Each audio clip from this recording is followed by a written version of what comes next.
सांगली जिल्ह्यात petrol diesel LPGचा पुरेसा साठा. जिल्हाधिकारी मैनाक खुश. सांगली जिल्ह्यात पेट्रोलचा 2410 किलोलिटर, डिझेल 2732 किलोलिटर तर LPGचा 989.3 मेट्रिक टन साठा शिल्लक असून 73.8 मेट्रिक टन LPG येण्याच्या मार्गावर असल्याची माहिती जिल्हाधिकारी मैनाक खुश यांनी दिली आहे.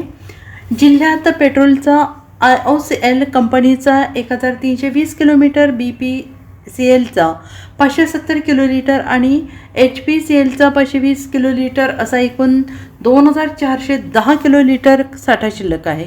डिझेलचा IOCL कंपनीचा 1345 किलोलिटर, BPCLचा 750 किलोलिटर, HPCLचा 640 किलोलिटर असा एकूण 2732 किलोलिटर साठा शिल्लक आहे. तर LPGचा HPCL कंपनीचा 799 मेट्रिक टन, IOCLचा 55 मेट्रिक टन आणि BPCLचा 135.3 किलोलिटर असा एकूण 989.3 मेट्रिक टन साठा शिल्लक असून BPCLचा 73.8 मेट्रिक टन LPG येण्याच्या मार्गावर आहे.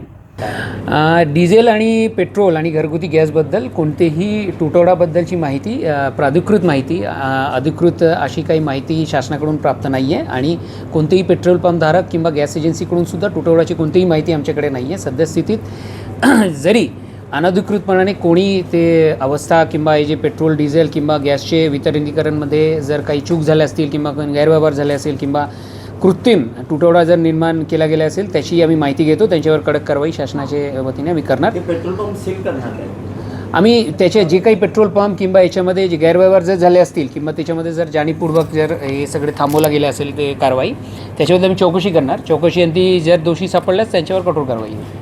नाही तसं जर काही हे असेल, जर माहिती असेल नाही, त्याच्यामध्ये 2-3 विषय आहे. त्याच्यामध्ये जर समजा इतर कोणतेही कारणास्तव जुन्या काळापासून जर काही पंप त्यांची काही अंतरीण कारणास्तव ते खाजगी कंपनीने बंद केले असेल त्याच्याबद्दल मला टिप्पणी करता येत नाही.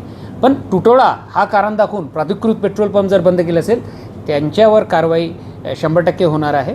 पण ते अगोदर त्यांची एक माहिती जर आम्हाला प्राप्त झाली नेमकं कोणते पंप ह्याच्याबद्दल ते त्याच्या माहिती देत आहेत, आम्ही चौकशी करून त्याच्यावर कारवाई करणार. सांगली जिल्ह्यामध्ये केंद्र शासन आणि राज्य शासनाच्या सूचनाप्रमाणे कोणत्याही प्रकारचे तुटवडा किंवा हे होऊ देणार नाही. फक्त मला सांगलीकरशी एक विनंती राहील की आपण कोणतेही अफवाचे बळी न पडता आपण जे आहे हे स्टोअर करण्याची जी एक आहे पद्धत ते आपण करू नका. कारण हे पॅनिक जर एकदा क्रिएट झाले तरी पूर्ण जिल्ह्यामध्ये तो पॅनिक पसरतात आणि त्याच्यामुळे कृत्रिम तुटवडा हे निर्मिती होतात. त्याच्यामुळे कोणतीही कमतरता नाही आहे. आपल्या जेवढ्या आवश्यकता आहे आणि कारण शासनाची धोरण जसे आहे त्याप्रमाणे आपण हे सगळे जे सार्वजनिक सुविधा त्याचे लाभ आपण घेऊ शकतात. Bureau report SPN Marathi, Sangli.